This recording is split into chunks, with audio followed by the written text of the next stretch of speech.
Trouvez l'utilitaire qui vous correspond chez Cara Auto à Bar-le-Duc. Espace, polyvalence, connectivité, design. Retrouvez tous les modèles de la gamme Volkswagen véhicules utilitaires et tous les avantages qu'ils peuvent vous offrir. Achetez, louez, entretenez votre utilitaire chez votre concessionnaire Volkswagen Cara Auto à Bar-le-Duc. Du 30 mars au 3 avril, l'association Archéolona vous invite à la seconde édition des Printemps de l'archéologie à Saint-Dizier. Durant 5 jours, les grands monuments de la préhistoire et de l'Antiquité seront à l'honneur autour de 4 grands axes.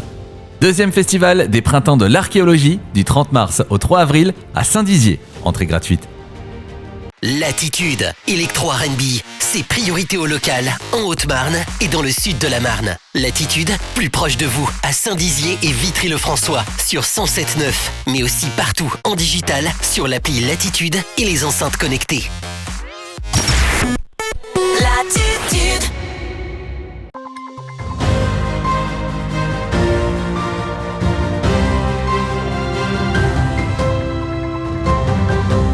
Bonsoir à tous et bienvenue dans votre 15 minutes info de ce mardi 22 mars 2022. Tout de suite, les titres de cette édition.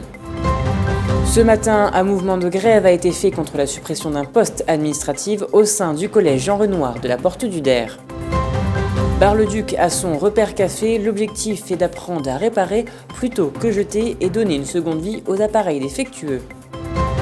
Une pièce de théâtre pose les questions sur la violence, la laïcité, mais aussi les rapports hommes-femmes. Découvrez ou redécouvrez la journée de la jupe. Et voilà pour les titres. Aujourd'hui, le collège de Montier-en-Der a été bousculé par une manifestation. Une suppression d'un demi-poste de secrétariat d'intendance est visée. Déjà l'année dernière, un poste de professeur avait été supprimé dans l'établissement. Le collège Jean Renoir s'est donc arrêté durant toute une journée. Parents d'élèves et professeurs ont manifesté. Un reportage de Julien Voirin. Le collège Jean Renoir de la Porte du Der était en grève ce mardi. La raison ? La suppression prochaine d'un demi-poste de secrétariat d'intendance au sein de l'établissement. Donc c'est un collectif de tous les personnels, il faut bien comprendre, qui en ont marre des suppressions à répétition, de la réduction permanente des moyens pour fonctionner dans cet établissement. On nous avait dit qu'on prendrait en compte la ruralité, mais on ne la prend pas en compte. Et là, avec ce demi-poste de secrétariat de gestion qu'ils veulent nous supprimer, en fait là on attaque le collège à l'os. C'est-à-dire qu'on ne voit pas comment on va pouvoir fonctionner vraiment. Les professeurs, parents d'élèves et personnels souhaiteraient apprendre dans les prochains jours un maintien du poste potentiellement supprimé. C'est une accumulation qui explique notre détermination et notre colère, mais c'est bien sur le demi-poste de secrétariat en gestion qu'on est mobilisé aujourd'hui. Donc le comité technique académique a décidé cette suppression mercredi. Grâce à l'opposition des syndicats, le comité est repoussé à lundi prochain.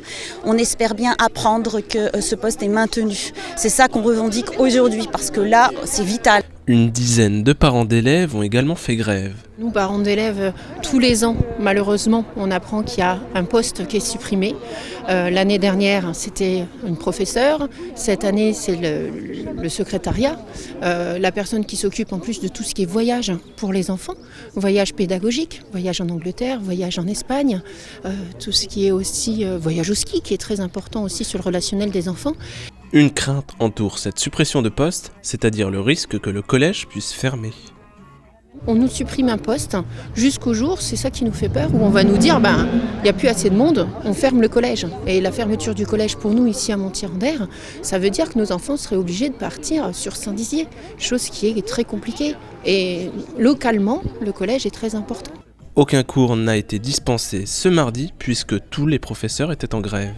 Une pétition a même été lancée. Selon les professeurs, cette suppression entraînerait la fin des voyages et sorties scolaires. Les grévistes ont d'ailleurs promis de refaire grève si cette suppression n'est pas annulée. Savez-vous ce qu'est un repère café ? Le concept a été imaginé par Martine Postma, une militante écologique néerlandaise. Les repères cafés sont nés pour apprendre à réparer plutôt que jeter. L'objectif est donc de donner une seconde vie aux appareils défectueux. Venu des Pays-Bas, le concept connaît un succès croissant en France et également à Bar-le-Duc comme on le voit sur les images. Le rendez-vous est donné une fois par semaine pour réparer son objet. À Bar-le-Duc, du coup, une initiative que le département de la Meuse soutient vivement. Écoutez. Alors le Repair Café, c'est vraiment un lieu où on va pouvoir réparer tout un tas de choses, déposées par à peu près tout le monde. Le but c'est vraiment de ne pas jeter, de réparer, de donner une seconde vie à tous les objets qu'on nous ramène. Du coup je prends un objet cassé, je le démonte, je regarde ce qui ne va pas, si je peux le réparer. Et si je peux le réparer, je le répare. Et puis si ça marche, tant mieux. Ça va du grille-pain à l'aspirateur, ça peut être le micro-ondes, une télécommande de télévision. Tout ce qui touche électronique, c'est mon domaine. Globalement, c'est sûr qu'il y a une sensibilisation de plus en plus grande à la réparation et à la réduction des déchets. Ça vient tout doucement. En général, les objets ne sont pas prévus pour être réparés. Les vis sont bien cachées, c'est des vis particulières, triangulaires, à 2 pics, et les fabricants font tout pour qu'on n'arrive pas à le réparer. Eh bien, vous venez nous voir à une de nos soirées mensuelles, c'est le dernier vendredi de chaque mois, de 18h30 à 21h. C'est au centre social de la Libération. Vous apportez votre appareil. Quand c'est à votre tour, quand il y a un dépannateur ou une dépannatrice qui est libre, c'est ce qu'on appelle ça, c'est un nom bizarre, mais c'est pour montrer qu'on n'est pas des réparateurs professionnels, qu'on est vraiment des bénévoles. Plus on avance, plus on consomme différemment.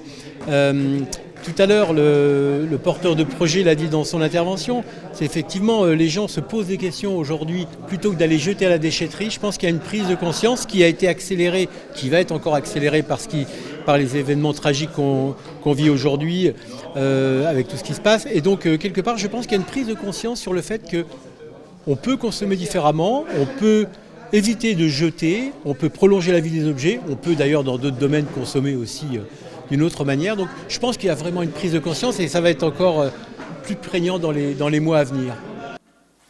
Et passons tout de suite à notre chiffre du jour qui est de 3. Cette année, le concours de nouvelles sur le thème de l'eau a reçu 58 participations. Parmi celles-ci, on en compte 8 marnaises et haut-marnaises, dont 3 candidatures vitriates.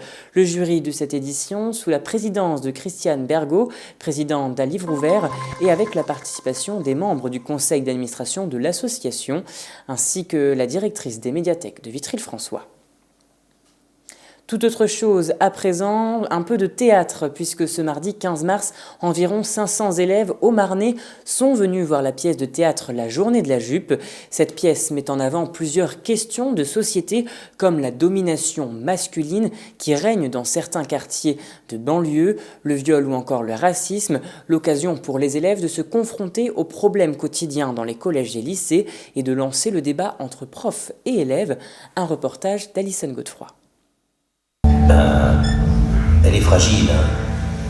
Et déjà sur le plan pédagogique, c'est limite. C'est l'histoire de Sonia Bergerac, professeure de français dans un collège de banlieue sensible. Cette femme vient en jupe dans l'établissement, chose que les élèves n'hésitent pas à souligner.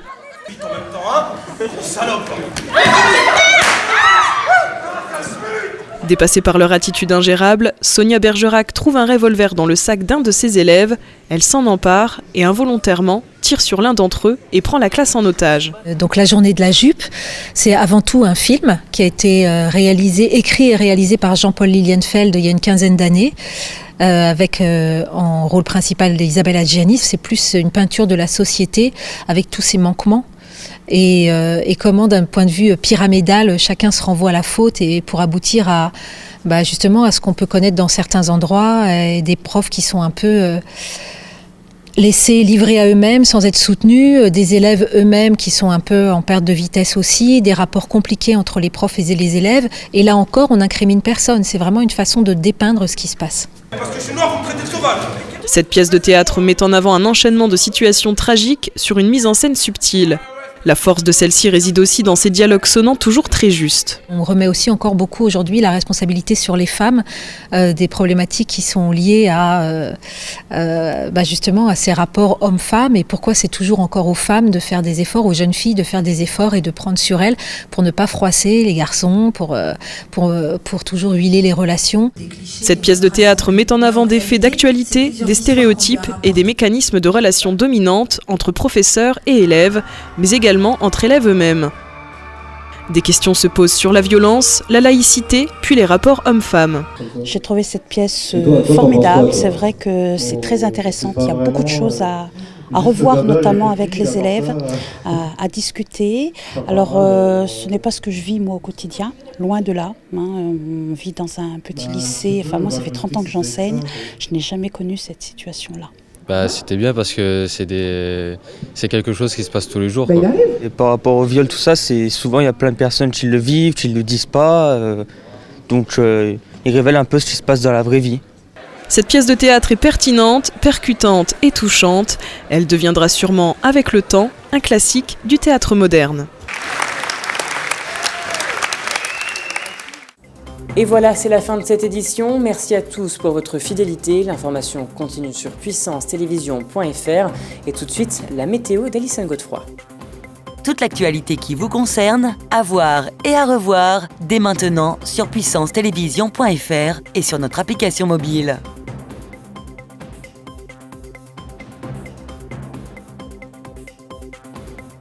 Toute cette semaine, participe au jeu concours de Puissance Télévision pour tenter de gagner 2 entrées pour le concert de Jérémy Frérot au Fuseau. Alors joue dès maintenant sur puissancetélévision.fr et sur notre application mobile. Jeu organisé du 21 au 24 mars 2022.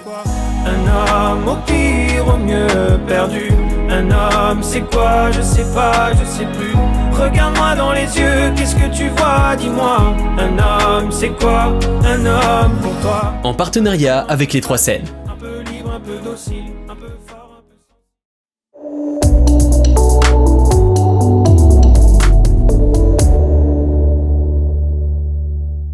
Bonsoir à tous, bienvenue dans votre bulletin météo. Demain, on annonce du soleil sur l'ensemble du pays. Côté température, il fera frais au lever du jour avec quelques gelées dans nos campagnes. On prévoit 17 degrés de maximale. Pour les minimales, elles seront de 2 degrés. On passe maintenant à la carte locale. Du côté de nos départements, on annonce également du soleil. Pour les températures, on prévoit 16 degrés de maximale. Pour les minimales, elles seront de 3 degrés. Demain mercredi 23 mars, nous fêterons les Victoriens. Le soleil se couchera à 19h07. On gagnera encore 4 minutes. L'information continue sur puissancetélévision.fr et sur notre application mobile.